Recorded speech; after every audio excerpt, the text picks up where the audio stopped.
I said, you mean like Lakeisha? He knew exactly who I was talking about. He said, yeah, that's exactly who I was thinking of. To me, this is the whole point of redesign. Lakeisha was a student in our redesign at Cleveland State. And I was helping her one day in the lab. And I went and talked to her. And under the redesign, she completed 2.5 math courses in one semester. She completed basic math, elementary algebra, and intermediate algebra, half of intermediate, in one semester. She is an underprepared, at-risk, minority student. She completed 2.5 courses in one semester and did a ton of work.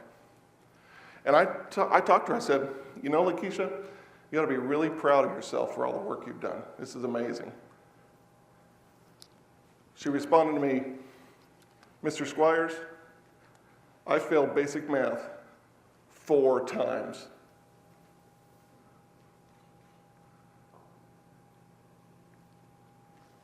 That right there was my teachable moment. I was the department chair, folks. I was the department chair, and I came to realize I was the department chair in charge of a broken system when it came to developmental studies. Okay? And I had to take personal responsibility for that. She failed basic math 4 times, and I have to be honest with you. If she had enrolled in a traditional basic math lecture, she would have failed for the 5th time. Think about it this way. Developmental math students have had math 10 times the traditional way. They're 0 for 10. And we're going to put them back in and watch them go 0 for 11. What's wrong with this? Lakeisha, she was 0 for 4 at Cleveland State. So really, she was probably 0 for 14 or whatever it was. And she would have gone 0 for 15 if I had stuck her back in a basic math lecture. But here's the thing. Not only did she complete 2.5 courses in one semester, the next semester, I saw her again. And when Lakeisha's in the lab, everyone knows it. She's loud, and that's fine. She's loud in a good way, though. But I was standing here helping a student. And here's this student, and I'm helping this student. And here's Lakeisha over here on the other side, and then here's another student on the other side. And here's what I hear. Lakeisha very loudly says to the student next to her, "What are you working on?" "That's elementary algebra." "Let me help you with that. I learned that." And she started helping the student learn elementary algebra. What a transformation. Go from failing basic math 4 times to 2.5 courses in one semester doing work, to walking into that lab like she owns the place, helping other students. And we all know when you get students helping other students, there's a win-win, right? Because the person that's helping is learning and the other person is learning. What a transformation. To me, that's what it's all about. So I got off the phone yesterday, and I started typing the story of Lakeisha for this particular thing I was writing up. And I literally had tears coming down my face. And I thought, I've got to put Lakeisha back in tomorrow's talk. That's what it's all about, folks. The struggling student. So, last thing I want to say, I'm from Tennessee. I can't use the southern accent real well, because I'm originally from Iowa. But if you all want to come down and see us sometime, we'd be glad to have you. We get visitors regularly. In fact, I got one coming next week. Take a redesign road trip. Whenever people come down and visit a successful redesign, there's always that moment. It's what I call the aha moment.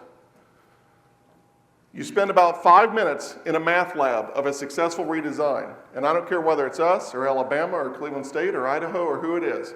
You spend about 5 minutes in a successful lab at a successful redesign, and you go, wow. We don't have the web page with the web stuff. We don't have it blocked. I had one person, she goes, you know, I've walked around here. She goes, do you block your internet? I said, no. She goes, you don't have students doing Facebook and Yahoo and so forth. I said, no, they're working on math. Because I couldn't find anybody. It's that aha moment where you say, wow, maybe if we change our role and we put the burden on the students, maybe this can work. So, any questions? Yep. When you're talking in the lab, do the students typically collaborate in the lab? Do they sit together if they're in the same class? Do you do that on purpose, or do they sort of gravitate? At Cleveland State, the answer is, and there's wide variety within the Emporium model. At Cleveland State, they really just kind of sit anywhere as far as in the lab. At Chattanooga State, our instructors asked me, they said, developmental math, we are meeting once in the classroom. They said, but we want a little more connection. So can we assign them a certain time in the lab and then have them go and us be there with them? I said, sure. Why not? I wouldn't object to something like that. Let's do it. So we did it. So I'm going back to these pictures. See that sign up right there? And it's not fancy because we just started doing this semester.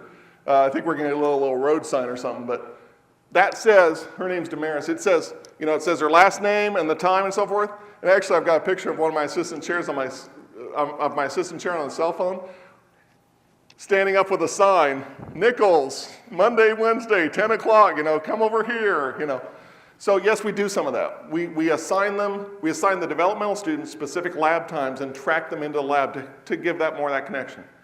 At Cleveland State, we couldn't really do that. And the reason is this, size.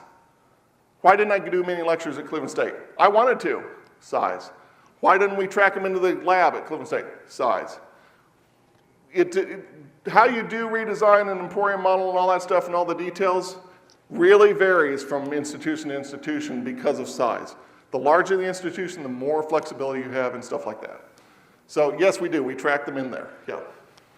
Any other questions? But we do that only in developmental.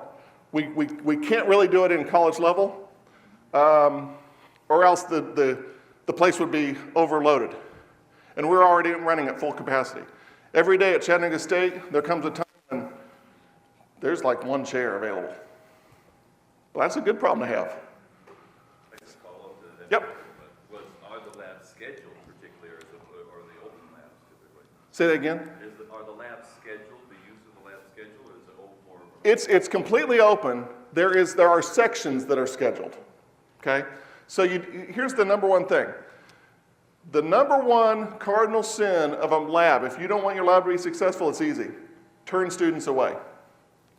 If you've got a student that wants to come and work on math, let them come work on math. You've got to design it correctly so you don't have to turn students away. So we've got some of ours sectioned off at Chattanooga State, and then the rest is free-for-all. At Cleveland State, it's just free-for-all, and again, that's because of size. Make sense? Yep. Can you tell us how many students, developmental students you had at both colleges, and is there a rule of thumb for how many computers to put in a computer lab? Absolutely. At Cleveland State, we had roughly 600-700 a semester in developmental studies. Fall was obviously a little more in spring. At Chattanooga State, before I went, we had about roughly 2,000 in the fall and 1,500 in spring. That's now increased. We have 2,500 per semester. At Chattanooga State, we have had a huge growth. Our department has gone from 3,800 students right before I arrived to 4,750 students this year. Huge increase. And quite frankly, just as Paul was saying, a lot of this comes down to how do you even deal with that while dealing with the fact that you aren't really getting any more funding. Anybody getting super funding? Probably not. How do you deal with drastically increasing enrollment while maintaining or reducing funding? The answer to that one is simple. You have to do something different. Now, you asked about the computer lab. It's kind of funny. The magic number in the Emporium model is 15. So people will say, how many computers do I need? That's easy. How many students are you serving? So how many students are you serving? Would you be serving? 1,800 divided by 15. You would need a 120 computer lab. That was simple.